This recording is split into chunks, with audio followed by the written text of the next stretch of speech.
Olha isso, gente! Biscoitinhos, parece aqueles biscoitinhos de nata mineiros, caseiros, para tomar com um cafezinho, com chá da tarde. Só que o melhor dessa receita, não tem glúten, não tem leite nem derivados, é rico em fibras, também é low carb, tem baixíssimo teor de carboidratos esse biscoito. Então serve para intolerantes ao glúten, serve para quem não pode com leite, serve para quem é diabético, serve para quem tem intestino ressecado, delicioso. E eu vou mostrar para vocês que ele é um biscoitinho que ele é sequinho por fora, mas olha, ele é macio por dentro. E aí, vamos pro vídeo? Rodou!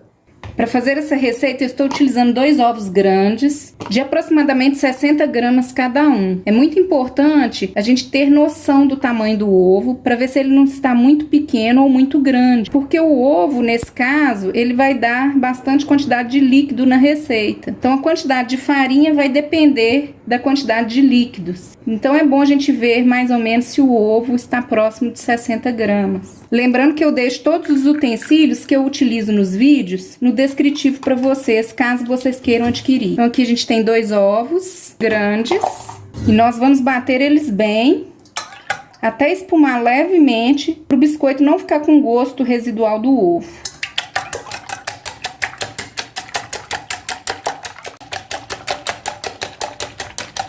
Aqui eu estou com 1/4 da xícara ou 60 ml do óleo de coco, ele líquido.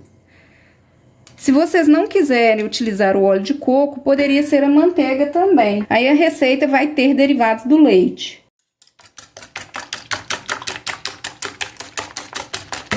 Agora eu vou acrescentar 2 colheres de sopa de adoçante. Eu estou utilizando o eritritol, poderia ser o xilitol. Se vocês quiserem o biscoito mais doce, também pode aumentar na quantidade. Se vocês não podem com xilitol ou eritritol, principalmente pessoas com problemas intestinais, vocês poderiam utilizar a estévia 100% em pó. Só que a quantidade vai ser bem menor. Eu vou deixar no descritivo o adoçante 100% estévia que eu indico para receitas. Tá vendo que aqui eu bato até espumar levemente? Agora eu estou vindo com a farinha de coco. Essa é a farinha de coco mais branquinha. Eu vou colocar aos poucos.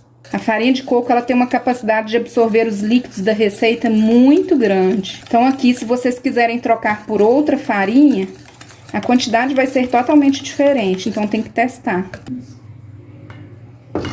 Olha como ela vai absorvendo todo o líquido da receita.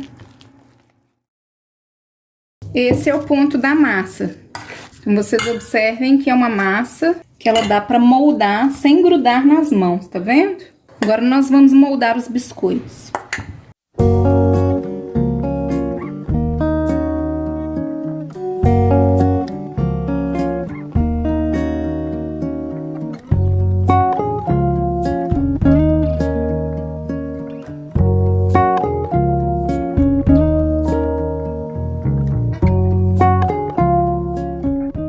Aqui é interessante a gente retirar depois de frios com uma espátula. Eles ficam moreninhos por baixo, nas pontinhas também eles ficam douradinhos. Então ele assou aproximadamente em 30 minutos e renderam 16 biscoitinhos como esses daqui, ó.